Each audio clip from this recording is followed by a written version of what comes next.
الحمد لله وكفى وسلام على عباده الذين اصطفى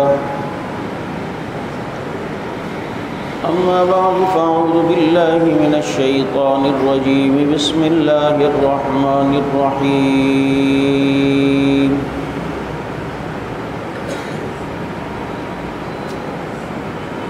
ومن يشاقق الرسول من بعد ما تبين له الهدى ويتبع غير سبيل المؤمنين نوله ما تولى ونصله جهنم وساءت مصيرا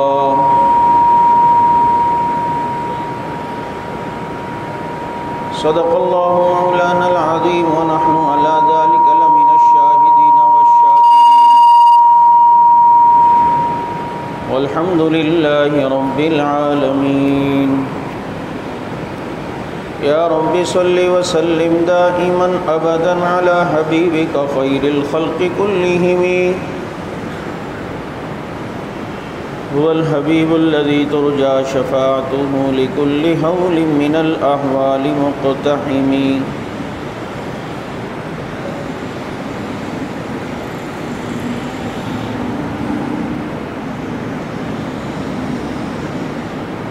جسے صدیق کی صداقت کا اعتراف نہیں، وہ لاکھ سجدے کرے یہ گناہ معاف نہیں۔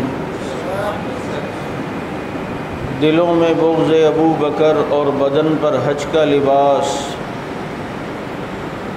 اب تیرے نصیب کے چکر ہیں یہ طواف نہیں۔ درود پاک۔ واجب الاحترام گرامی قدر سامعین، عزیز ساتھی اور محترم دوستوں اور معزز بزرگوں، ہر طرف صحابہ کی آوازیں سننے والے اور اس پر خوش ہونے والے غیور غیرت مند مسلمانوں،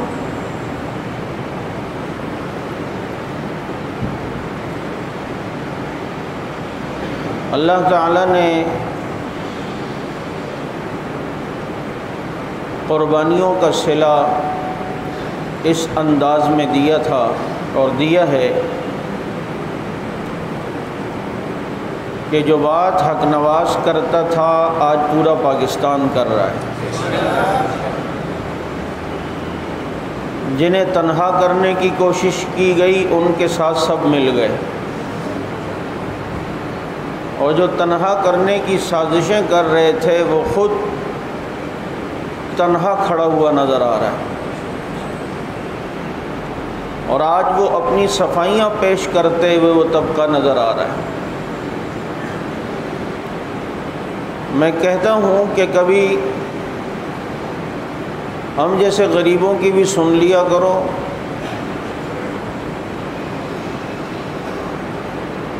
کہ جو بات کہتے ہیں تو وہ بات ہوتی وہی ہے لیکن سمجھ تمہیں بعد میں آتی ہے۔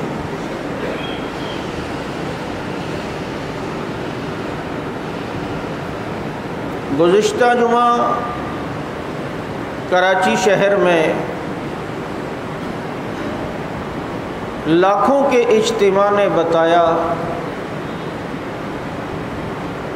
کہ صحابہ کرام رضوان اللہ علیہم اجمعین کی عزت و ناموس پر کوئی کمپرومائز نہیں ہو سکتا۔ آپ نے دیکھا کہ کتنی بڑی تعداد الحمدللہ صحابہ کے دیوانوں کی آئی۔ ایک چھوٹا سا طبقہ جو محرم کے دنوں میں سارے ہی نکل کے آتے ہیں، پھر بھی وہ اتنے سے لگتے ہیں اور تم سمجھتے ہو بہت زیادہ ہیں۔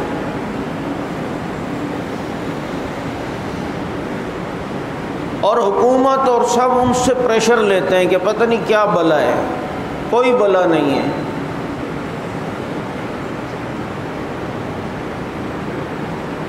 اور اتنے سے، لیکن چونکہ اس دن انہوں نے آنا ہوتا ہے، ان کے بچے بھی آتے ہیں، عورتیں بھی آتے ہیں، مرد بھی آتے ہیں، بوڑھے بھی آتے ہیں، ان کے بچے، عورتیں، ان کے کھجڑے سب آتے ہیں۔ اب بتاؤ اگر جمعے والے دن ہم اپنی عورتوں کو بھی لے آتے، بچوں کو بھی لے آتے، تو ایک پٹھان کی تو 4 بیویاں ہیں، اور پھر اس کے ابا نے بھی 4 کی ہیں، تو 4 امی اور 4 بیویاں تو ایک گھر سے آتی۔ اور بنگالی کے یہاں ماشاءاللہ بچوں کی لائن لگی ہوتی ہے، تو ایک ٹیم کرکٹ اور ایک ہاکی کی تو وہ بھی لے کر آتے۔ اب بتاؤ اگر سارے اس طرح کرتے تو کیا ہوگا؟ لیکن ہم عورتوں کو ڈھال بنانے والے نہیں ہیں۔ یہ بات میں اس لیے کر رہا ہوں کہ ادارے اسے نوٹ کریں کہ جو ہوا ایک سمجھا ہوا ہے کہ یہ بہت زیادہ ہیں اور یوں ہیں اور وہ ہیں، عورتیں بھی، بچیاں بھی، بچے بھی، تو سب، اور بیچ میں دیکھنے والے کتنے وہ بھی ہوتے ہیں جو آتے ہیں صرف زیارت کی نیت سے، ان کا لینا دینا نہیں ہوتا۔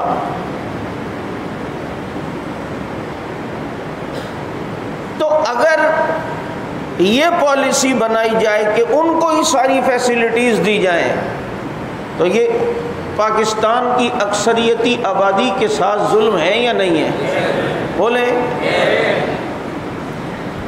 اور مجھے یہ بات سمجھ میں نہیں آتی کہ ہمیشہ اگر ایک شرارتی ٹولے کی شرارت کی وجہ سے آپ اس پر ہاتھ ڈالتے ہو تو کیا یہ ہر دفعہ اسی طرح کرنا ہے کہ جس نے شرارت نہیں کی انہیں بھی گرفتاریاں کرو، ان کے خلاف بھی ایف آئی آر ہیں؟ کیوں کہ جی ہم نے بیلنس برابر کرنا ہے۔ بیلنس برابر کرنا ہوتا ہے، پھر وہ یہ نہ کہیں کہ سب ہمارے خلاف ہو رہے ہیں اور ادھر نہیں۔ تو یہ بیلنس اگر برابر کرنا تھا تو وزیرستان میں آپریشن ہوا، اور جناب کتنی جگہوں پر پاکستان کی جو ایجنسیز تھیں، وزیرستان ایجنسی تھی، خیبر ایجنسی تھی، اور اسی طرح باڑہ ایجنسی تھی، یہ ساری جگہوں پر سنی آبادی میں آپریشن ہوا۔ ایک پارا چرار ایجنسی میں آپریشن کیوں نہیں ہوا؟ وہاں جہازوں ہیلی کاپٹروں سے بمباری کیوں نہیں ہوئی؟ بیلنس صرف ایک طرف برابر کیا جاتا ہے، دوسری طرف برابر کرنے کی کوئی فکر نہیں، کوئی بیلنس نہیں۔ شرارت جن کی طرف سے ہوئی ہے ان کے خلاف کارروائیاں ہونی چاہیے، اور اگر بیلنس برابر کرنے کی وجہ اور بیلنس برابر کرنے کی نیت سے اہل سنت کے ساتھ زیادتی ہوئی، انشاءاللہ العزیز ہم اپنا بھرپور احتجاج ریکارڈ کروائیں گے۔ یہ بات میں اس لیے کر رہا ہوں کہ کراچی میں 1-2 جگہ سے گرفتاریاں ہوئیں، معاویہ اعظم صاحب پر ایف آئی آر کٹی، عبد الرحمن معاویہ صاحب اسلام آباد والے ان پر ایف آئی آر کٹی۔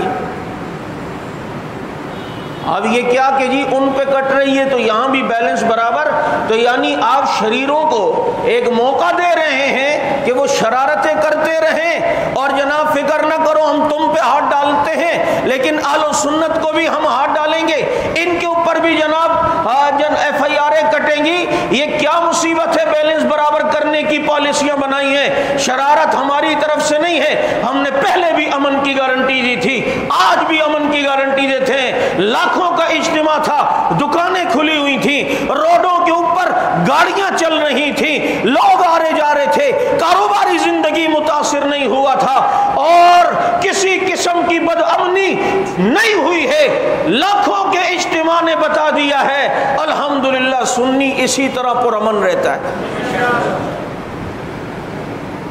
اور اب ایک نئی چیز آ رہی ہے، مجھے اس دن ایک بہت بڑے عالم کہنے لگے کہ سنا ہے کہ اب وہاں سے معذرت خانہ رویہ آ رہا ہے، ویڈیوز آ رہی ہیں کہ جناب بہت برا ہوا، یہ گستاخیوں کے ہم خلاف ہیں، اور جس نے بھی کی ہیں وہ یوں ہیں وہ یوں ہیں۔ شہیدی نے بھی کہا ہے وہ جس نے گستاخی کی ہے وہ MI6 کا آدمی تھا، الوی، اور وہ وہاں سے چلا گیا اور یوں ہو گیا۔ میں نے کہا جی بات یہ ہے کہ وہ جن کی معذرتیں آ رہی ہیں، اول تو وہ معذرت دھوکہ اور تقیے کی بنیاد پہ ہے، لیکن کسی ایک نے بھی کراچی والے معاملے میں معذرت کی؟ جو حضرت ابو سفیان اور حضرت معاویہ رضی اللہ عنہ کی توہین ہوئی، ایک نے بھی اگر معذرت کی ہو تو مجھے لا کر دکھاؤ کہ غلطی ہو گئی، یہ زیارت عاشورہ کتاب جو پڑھی گئی اس میں یوں ہو گیا اور وہ ہو گیا اور نہیں ہونا چاہیے تھا، ہم اس کی ایک نے بھی کی۔ وہ سارے اسلام آباد والے واقع جس نے صدیق اکبر رضی اللہ عنہ کی تکفیر کی اس مسئلے کے اوپر صرف بول رہے ہیں، یہاں ایک نے بھی نہیں بولا ہے اور ایک بھی معذرت خانہ رویہ نہیں۔ معذرت خانہ رویہ تو چھوڑو، لڈن جعفری کے جنازے میں دوبارہ امیر معاویہ رضی اللہ تعالیٰ عنہ کی توہین کی گئی ہے۔ جب تم ان سانپوں کو لگام نہیں دو گے، نہیں پکڑو گے تو پھر مجھے بتاؤ، اس طرح تو یہ بدبختیاں کرتے رہیں گے، لیکن اگر کوئی ان کے خلاف اگر مضبوط کارروائی ہوتی، جس طرح آج اگر کوئی فوج کے خلاف پوسٹ کرتا ہے، اداروں کے خلاف پوسٹ کرتا ہے، اس کی آئی ڈی بھی نکل آتی ہے، ڈیٹا بھی نکل آتا ہے، اسے راتوں رات اٹھایا بھی جاتا ہے۔ اگر آپ کی فوج پر کوئی انگلی اٹھائے، وہ مجرم ہے، قانون حرکت میں آئے، اور جس کو رب نے اولئک حزب اللہ کہہ کر اپنی فوج کہا ہے، یہ صحابہ میری فوج ہے، یہ میرا لشکر ہے، یہ میری فوج ہے، جو نبی کے صحابہ پر انگلی اٹھائے، وہاں بھی قانون حرکت میں آنا چاہیے یا نہیں؟ وہاں خود نوٹس کیوں نہیں لیا جاتا؟ وہاں جب آپ ڈھیلے ڈھیلے کام کریں گے تو یہی ہوگا۔ بہرحال یہ ایک تجویز تھی جو میں نے دی، باقی امن کی بات تو ہم نے تو شروع سے امن کی بات کی ہے۔ جو علی اور معاویہ میں امن آپس میں نہ مانے، وہ امن کی بات کس منہ سے کرتا ہے؟ ہم تو کہتے ہیں ان میں آپس میں محبتیں تھیں۔ میں نے رات بھی ایک جگہ کہا کہ جی فلاں بڑے اونچے کیونکہ ان کے رشتے نبی کے ساتھ ہیں۔ میں نے کہا واقعی اونچے ہیں، جس کا تعلق نبی کے ساتھ ہو جائے، جس کی نسبت نبی کے ساتھ ہو جائے۔ جوتی کی نسبت نبی کے ساتھ ہوئی، چمڑے کا جوتا ہے، پتہ نہیں مکہ کے کس موچی نے بنایا ہوگا، لیکن چونکہ اب نسبت نبی کے ساتھ ہے تو عرشوں پہ میرے نبی کے ساتھ نبی کا جوتا بھی گیا ہے۔ پتہ نہیں کون سی ایک کپاس سے پیغمبر کے کپڑے بنائے گئے ہوں، لیکن جب وہ نبی کا لباس بنا تو جہاں معراج میں نبی گئے وہاں لباس نبی بھی ساتھ جا رہے ہیں، لباس پیغمبر بھی ساتھ جا رہے ہیں، کیونکہ جوتی کی نسبت اب نبی کے ساتھ ہو گئی ہے، کپڑوں کی نسبت نبی کے ساتھ ہو گئی ہے۔ لیکن اگر رشتہ داری کی نسبت نبی سے ہو تو وہ بہت اونچے ہیں، واقعی بہت اونچے ہیں۔ تو مجھے بتاؤ حضرت معاویہ نبی کے ساتھ رشتہ داری ہے یا نہیں؟ معاویہ کی بہن ام حبیبہ حضرت نبی صلی اللہ علیہ وسلم کی زوجہ ہیں یا نہیں؟ اور ابو سفیان نبی کے سسر ہیں یا نہیں؟ پھر اس رشتہ داری کا پاس رکھنا پڑے گا۔ اور صرف ابو سفیان نبی کے سسر نہیں بلکہ کربلا کے واقعے میں واقعہ بیان ہوتا ہے، ذاکر بیان کرتا ہے، رو رو کے علی اکبر کے ساتھ یوں ہوا، انہیں یوں تیر لگا، علی اکبر یوں پیاسے شہید ہوئے، علی اکبر کے ساتھ یوں ظلم ہوا۔ وہ آئے اور کہتے بابا کیا ہو گیا؟ وہ بڑا تڑکا لگا کے اگر پیش کرتا ہے، علی اکبر کا نام لیتا ہے، تو میں کہتا ہوں واقعی علی اکبر کے ساتھ ظلم ہوا۔ کرب و بلا کے دشت میں حسین کے بیٹے علی اکبر کے ساتھ واقعی ظلم ہوا، لیکن یہ بھی تو بتانا یہ علی اکبر ہے کون؟ یہ علی اکبر حسین کا بیٹا ہے، اور حسین کی بیوی لیلا سے پیدا ہوا ہے۔ حسین کی بیوی لیلا، لیلا سے علی اکبر ہوا، اور یہ لیلا کون ہے؟ یہ لیلا کی اماں کا نام میمونہ ہے، اور یہ میمونہ کون ہے؟ یہ میمونہ کے ابا کا نام ابو سفیان ہے۔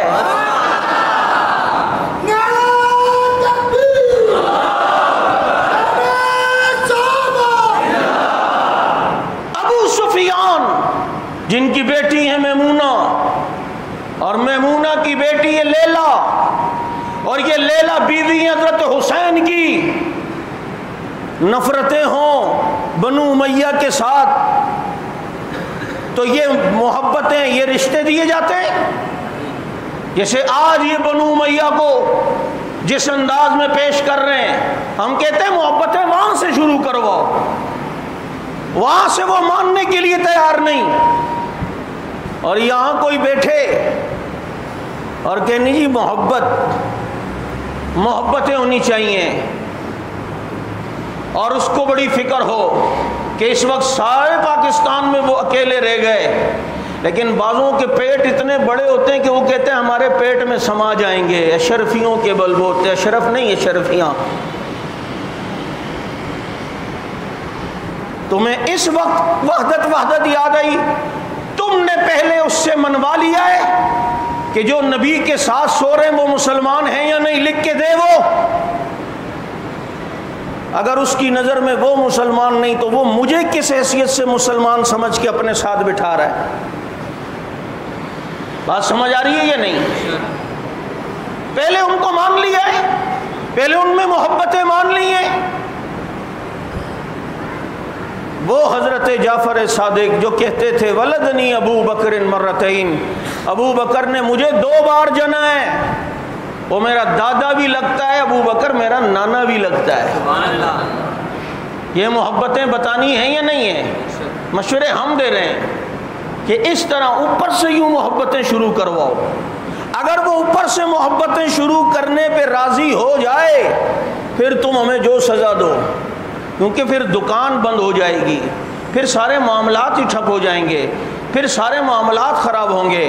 اسے بتانا پڑے گا کہ واقعی بنو امیہ پیغمبر کی نظروں میں کتنے قدردان قبیلہ تھا، جبھی تو بنو امیہ میں اللہ کے نبی نے اپنی 2 بیٹیاں دی ہیں، حضرت رقیہ، حضرت ام کلثوم، یہ دونوں بیٹیاں حضرت عثمان کو دیں، اور حضرت عثمان بنو امیہ سے تھے رضی اللہ تعالیٰ عنہ۔ اور پھر ہم یہ بھی کہتے ہیں حضرت حسین رضی اللہ تعالیٰ عنہ تقریباً 60 سال کی 55 سال کی عمر میں شہید ہوئے۔ یہ جو اتنی بڑی سیرت حضرت حسین رضی اللہ عنہ کی ہے، تو آپ صرف کربلا کے 3 دن بتائیں، حسین کے باقی سیرت نہ تو حضرت حسین کے ساتھ یہ مجھے بتائیں محبت ہے کیا؟ بھائی آئندہ ہم مطالبہ کرتے ہیں کہ جو بھی حضرت حسین کی سیرت بتائے ٹی وی پر آ کر، میڈیا پر آ کر، اسے بتایا جائے کہ حضرت حسین رضی اللہ تعالیٰ عنہ کی بچپن سے لے کر شہادت تک وہ زندگی بتائی جائے، لیکن وہ کبھی بھی نہیں بتائے گا، اسے پتہ ہے معاملہ خراب ہو جائے گا، اسے پتہ چلے گا، کیونکہ اس نے تو کربلا ہی کے اندر ایک خول کے اندر سارے معاملات بڑھا کر اس نے اپنی دکان چلانی ہے۔ لیکن اگر بچپن سے چلائے گا تو یہی حسین جس کو کبھی صدیق اکبر نے اٹھایا تھا اور کہا تھا علی بیٹا تو تیرا ہے لیکن لگتا نبی کی طرح ہے، پھر اسے بتانا پڑے گا یہی علی حسن و حسین ہیں جن کا وظیفہ ابو بکر و عمر نے جاری کیا تھا، پھر اسے بتانا پڑے گا فاروق اعظم کے دور میں مال غنیمت آتا ہے، اب جب چادریں بھی آتی ہیں، چادریں سب میں تقسیم ہوتی ہیں، حسن و حسین کو کوئی چادر فاروق اعظم نے نہیں دی۔ کیوں نہیں دی؟ فاروق اعظم نے فرمایا بیٹا شہزادوں تمہارے مطلب اور تمہاری شایان شان ایک چادر بھی نہیں تھی، میں چاہتا تھا کہ شہزادے کے بیٹے ہیں شہزادوں والی چادریں ہوں، فاروق اعظم نے یمن سے خصوصی چادریں منگوائیں، 2 ایک حضرت حسن کو دی تھی، ایک حضرت حسین کو دی ہے۔ پھر یہ بتانا پڑے گا کہ فاروق اعظم رضی اللہ عنہ کے نکاح میں حسن و حسین کی بہن ہیں، پھر یہ بتانا پڑے گا کہ یہی حضرت حسن و حسین ہیں، یہ صرف کربلا کے میدان میں نہیں آئے، اس سے پہلے کے میدانوں میں بھی آئے۔ کب؟ 26 ہجری میں طرابلس کی لڑائی ہوتی ہے، حضرت عثمان رضی اللہ عنہ کی خلافت میں، دور خلافت میں، اور پھر حضرت عثمان جو لشکر بھیجتے ہیں طرابلس کی لڑائی کے لیے، اس لشکر میں ایک مجاہد کا نام حسن ہے، ایک مجاہد کا نام حسین ہے۔ اب مجھے بتاؤ خلیفہ کو برحق مانو گے تو تب اس کی ماتحتی میں جانے والے لشکر میں شریک ہوگے نا، اگر کوئی خلیفہ کو برحق مانتا ہی نہیں ہے تو مجھے بتائیں پھر وہ کس حیثیت سے لشکر میں جائے؟ اگر حق نہیں مانتے سوال اس سے پوچھنا ہے۔ پتہ چلتا ہے ان کی نمازیں بھی پیچھے صحیح نیت سے تھی. جو یہ کہتا ہے نا نمازیں تو اس لیے کہ تقیہ پتہ تھا حکومت ان کی مار دیے جائیں گے, یہ چلو نمازوں میں جھوٹ ہو تقیہ یہ ہو سکتا ہے, جہاد میں بھی ہو سکتا ہے. وہاں تو آدمی جاتا ہی مرنے مرانے کے لیے. جو آدمی اپنی جان بچانے کے لیے جھوٹی نیت سے نعوذ باللہ نمازیں پڑھ رہا ہو, وہ اپنے آپ کو جہاد میں جھونکے گا. اس لیے یاد رکھو یہ طرابلس کی لڑائی 26 ہجری میں ہوتی ہے, اور اس میں حسن و حسین حضرت عثمان غنی رضی اللہ عنہ کی خلافت میں تیار ہونے والے لشکر میں شامل ہوئے ہیں. پھر 30 ہجری میں خراسان کی لڑائی ہوتی ہے.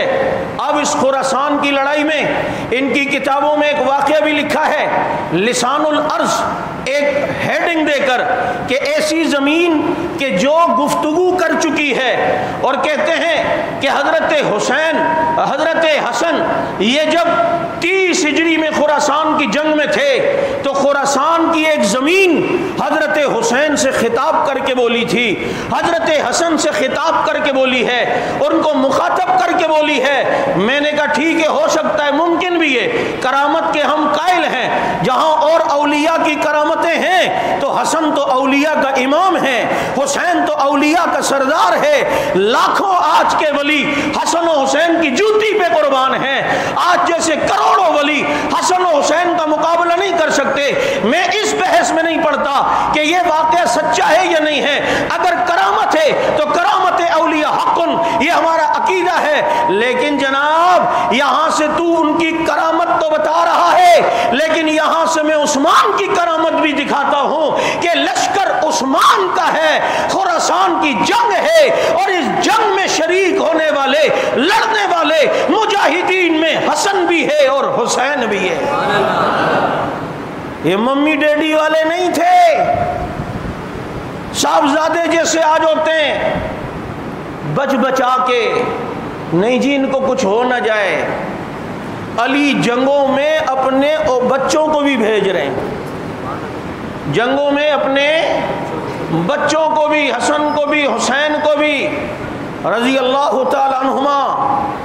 پھر مجھے بتائیں حضرت حسین رضی اللہ عنہ کی زندگی اگر صرف کربلا سے ہٹ کر اور جگہوں پر بھی بتائیں تو پھر معاملہ ان کی دکان چل سکے گی یا نہیں؟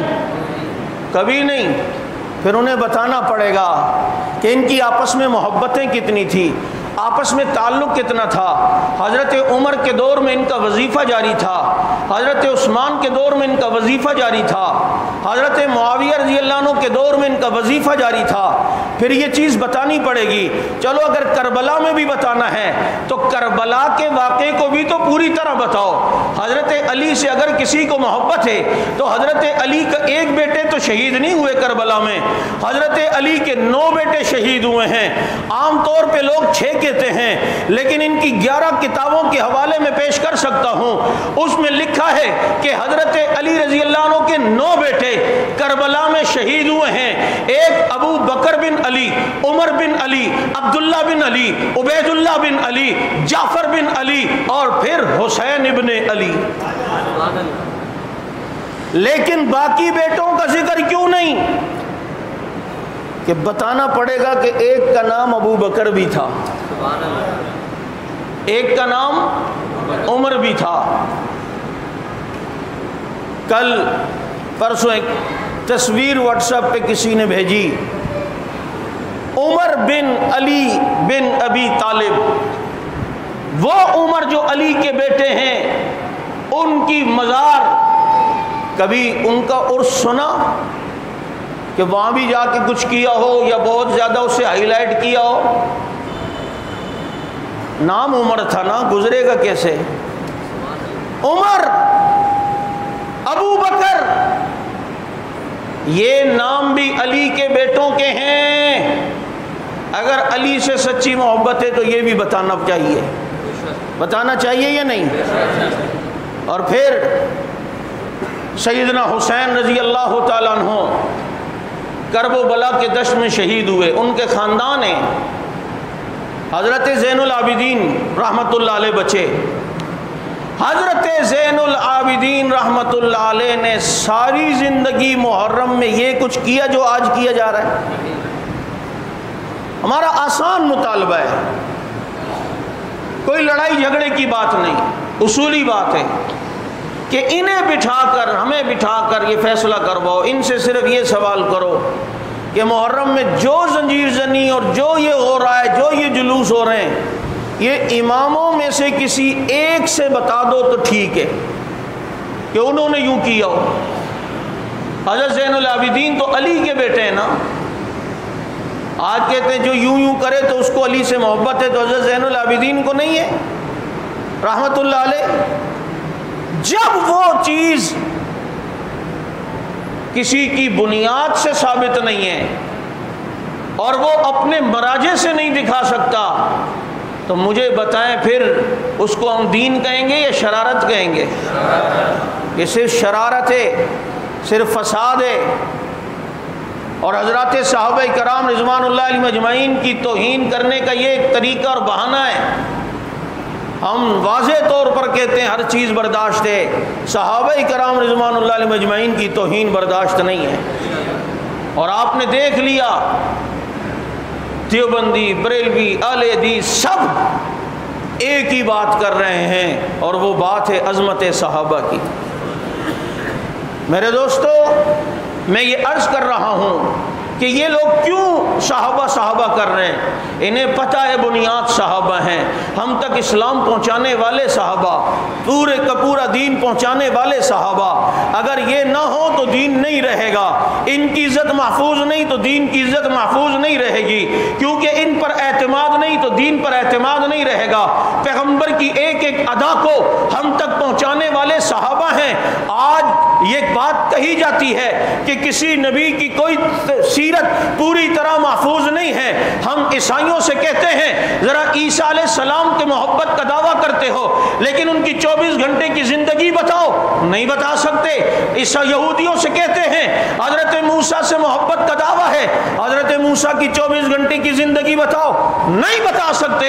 مسلمان اپنے نبی کی پوری زندگی بتا سکتے ہیں، ہم بتا سکتے ہیں ہمارے نبی کھاتے کیسے، پیتے کیسے، اٹھتے کیسے، چلتے کیسے، پھرتے کیسے، صبح کیسی، مساء کیسی، نبی کی نماز کیسی، نبی کا روزہ کیسا، حج کیسا تھا، نبی نے روزہ رکھا تو کیسے رکھا، نبی مسکراتے تھے تو کیسے مسکراتے تھے، نبی کی زلفیں کتنی تھی، تلواریں کتنی تھی، گھوڑے کتنے تھے، خچر کتنے تھے، نیزے کتنے تھے، کمانیں کتنی تھی، بیویاں کتنی تھی، بیٹیاں کتنی تھی، صحابہ کتنے تھے۔ ہم تو یہ بھی بتا سکتے ہیں ساری زندگی ہمارے نبی کے داڑھی کے 18 بال سفید ہوئے تھے۔ کسی نبی کا طریقہ ایک ایک محفوظ نہیں، میرے نبی کی ایک ایک ادا محفوظ ہے۔ کیوں؟ کسی نبی کو ایسے ساتھی نہیں ملے تھے جیسے اللہ نے میرے نبی کو دیے، کسی کو نہیں، جیسے اللہ نے ہمارے نبی کو دیے، جنہوں نے پیغمبر کی ایک ایک ادا کو محفوظ کیا۔ تم لیلا مجنو کی محبت کی باتیں کرتے ہو، مجنو سے بھی پوچھتے کہ لیلا کے خد و خال کیسے ہیں، اس کا حال کیسا تھا، وہ شاید نہ بتا سکے، بلکہ یقیناً نہ بتا سکے، لیکن میرے نبی کے صحابہ کو نبی سے محبت کتنی۔ حدیث تسلسل اس حدیث کو کہتے ہیں کہ نبی نے اگر بات کرتے ہوئے جیسے انگلی کا اشارہ کیا، صحابہ نے وہ اشارہ بھی خدا کی قسم امت تک پہنچایا۔ یوں اشارہ فرماتے، کبھی یوں اشارہ فرماتے کہ میں ابو بکر یوں ہوں گے، فرمایا انا والساعۃ کہاتین، میں اور قیامت یوں آئے ہیں، میں اور قیامت یوں قریب قریب ہیں۔ کبھی یوں فرماتے کہ ابو بکر جنت میں، عمر جنت میں، یوں اشارہ کرتے تھے۔ تو صحابہ نے یہ بھی بتایا کہ ابو بکر کا نام لیتے ہوئے پیغمبر شہادت کی انگلی اٹھاتے تھے، عمر کا نام لیتے ہوئے پیغمبر بیچ والی انگلی اٹھاتے تھے۔ سوال ذہن میں آتا ہے، میں پہلے یہاں بتلا بھی چکا ہوں کہ ادھر شہادت کی انگلی اٹھائی، ابو بکر کا نام لیا، عمر کا نام لیا بیچ والی، تو بیچ والی انگلی تو بڑی ہے، شہادت والی تو چھوٹی ہے، تو بڑے سے بڑی انگلی کا اشارہ ہوتا، چھوٹے کا جو اس سے چھوٹا ہے اس سے چھوٹی انگلی کا اشارہ۔ لیکن ابو بکر کا نام لیتے ہوئے شہادت کی انگلی، عمر کا نام لیتے ہوئے یہ بیچ والی انگلی۔ آپ کے علم میں یہ بات ہونی چاہیے، جیسے ہماری انگلیوں کا شیب ہے، پیغمبر کی انگلیوں کا شیب یوں نہیں تھا۔ پیغمبر کی انگلیوں میں سب سے بڑی انگلی شہادت کی انگلی تھی، کیونکہ اسی شہادت کی انگلی سے پیغمبر نے اللہ کی توحید کا بھی اشارہ کرنا ہوتا تھا، اور اسی شہادت کی انگلی سے حضرت ابو بکر صدیق کی صداقت کا اشارہ بھی کرنا ہوتا تھا۔ اگر یہ انگلی چھوٹی ہوتی، یہ بڑی ہوتی، لوگ کہہ سکتے تھے یہ چھوٹے بڑے کا مسئلہ نہیں ہے، کوئی چھوٹا بڑا نہیں، دیکھو چھوٹے سے چھوٹی انگلی سے ابو بکر کا اشارہ ہوا۔ نہ، اب نبی کی شہادت کی انگلی کو بڑی انگلی بنایا ہے اور بتایا ہے اس انگلی سے اس ابو بکر کا اشارہ کرنا ہے۔ جیسے یہ انگلی پیغمبر کی ساری انگلیوں میں بڑی ہے، ایسے ہی ابو بکر نبی کی جماعت میں سارے صحابہ میں بڑا ہے۔ ایک ایک ادا کو محفوظ کیا۔ میں مثال دیا کرتا ہوں، آج بچے نورانی قاعدہ پڑھنے جاتے ہیں، استاد پڑھاتا ہے، ہجو کرواتے ہیں، ایک تختی آتی ہے، استاد کہتا ہے بیٹا پڑھ لام الف زبر لا تا حمزہ زبر تا لا تا، میرے ہونٹوں کو دیکھنا ہے، میم نون زبر من نون زبر نا لا تا مننا لا تمنا، بیٹا کہتے ہیں لا تمنا، استاد مارتا ڈنڈا، بے ہونٹ گول کر، لا تمنا بول۔ وہ کہتے ہیں استاد جی ادھر نون پہ غنہ اور تشدید، ادھر ہونٹ گول کرنا کون سا اصول ہے؟ انا آتینا پر تو ہونٹ گول نہیں کروائے تھے، وہاں بھی تو نون پہ تشدید تھی۔ لقد من اللہ پڑھاتے ہوئے تو ہونٹ گول نہیں کرائے تھے۔ استاد جی یہ لا تمنا، آپ نے تو بتایا تھا جہاں ضمہ ہو آگے واو ساکن ہو، پیش ہو آگے واو ساکن ہو، وہاں ہونٹ گول ہوتے ہیں۔ قالو کانو اجرمو، یہ ہونٹ گول لا تمنا پہ استاد جی کرا رہے ہیں۔ اصول کیا ہے، قاعدہ کیا ہے، کیوں ہے؟ استاد کہتا ہے بیٹا قاعدہ اصول چھوڑ، 1400 سال پہلے میرے نبی نے لا تمنا پڑھا تو پیغمبر کے ہونٹ گول ہوئے، اتنی ادا بھی محفوظ کر کے صحابہ نے کراچی والوں تک پہنچائی ہے۔ احسان اس جماعت کا احسان ہم پر ہے یا نہیں ہے؟ وہ جو پیغمبر کے گول ہونے والے ہونٹوں کی ادا بھی ہم تک پہنچائے، اگر وہ ہمارے محسن نہیں تو پھر کوئی ہمارا محسن نہیں۔ یہ وہ طبقہ ہے جس نے سب کچھ سہا اور سہ کر برداشت کر کے ہم تک دین پہنچایا ہے، ہم تک پیغمبر کا دین پہنچایا ہے۔ آج اے سی والے کمرے میں بیٹھے ہوا شخص بڑی ٹھنڈک کے مزے لے رہا ہوتا ہے، کمرے میں بڑی کولنگ ہے، یار اے سی نے بڑی کولنگ دی ہے، یار بڑا ٹھنڈا ہے کمرہ، لیکن اسی کمرے سے باہر اے سی کی بیک سائڈ، بلکہ اگر الفاظوں کو سمجھتے ہو تو کہہ دوں ذرا پیچھے چلے جاؤ، ذرا پیچھے چلے جاؤ تو تمہیں پتہ چلے گا اس پیچھے اس اے سی نے کتنی گرمی برداشت کی ہوئی ہے، کتنا گرم ہے، وہ خود تو گرم برداشت کر رہا ہے، وہ ہر ایک گرمی سہ رہا ہے لیکن تجھے ٹھنڈک دے رہا ہے، وہ خود تو گرمی برداشت کر رہا ہے لیکن تجھے ٹھنڈک دے گیا۔ ہاں میں کہتا ہوں ذرا پیچھے چلے جاؤ، یہ ساری عرب کی گرمی ایک جماعت نے خود تو برداشت کی، اور تجھے تو پنکھے میں کلمہ دیا ہے، اس نے بدر و احد و تبوک و حنین کی گرمی برداشت کی لیکن تجھے ماں کی گود میں کلمہ پہنچایا ہے۔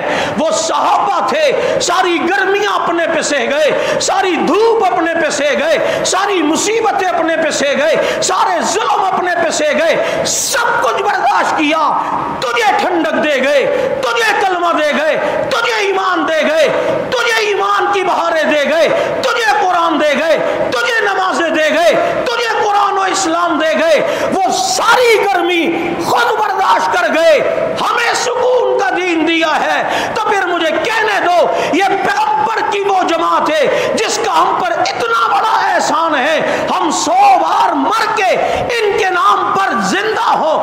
پھر شہید ہوں، پھر بھی صحابہ کا حق ادا نہیں ہو سکتا ہے۔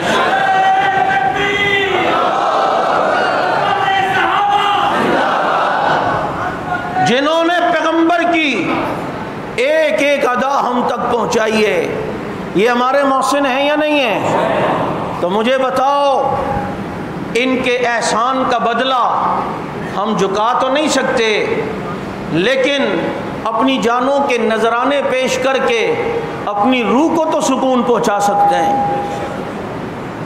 یہ روح آج بھی تم سے مخاطب ہے، عبد الغفور ندیم شہید رحمۃ اللہ علیہ کی، کہ دیکھو میں اسی رستے میں آیا ہوں تو اللہ نے میری مٹی کو بھی خوشبودار بنایا۔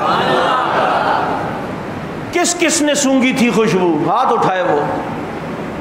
اتنے لوگ مسجد میں گواہی دے رہے ہیں، میں نے خود بھی سونگھی ہے۔ ہم دفنا کے چلے گئے، ہمیں پتہ چلا، میں واپس آیا اسی دروازے سے، سامنے والے سے مجھے یاد ہے میں داخل ہوا تو خوشبو وہاں تک آ رہی تھی۔ یہ خوشبوئیں بتا رہی ہیں آؤ عظمت اصحاب رسول کے پرچم کو تھامو اور مستقل مزاجی کے ساتھ تھامو۔ اللہ تعالیٰ ان سے محبت و عقیدت نصیب فرمائے۔ وآخر دعوانا الحمدللہ رب العالمین۔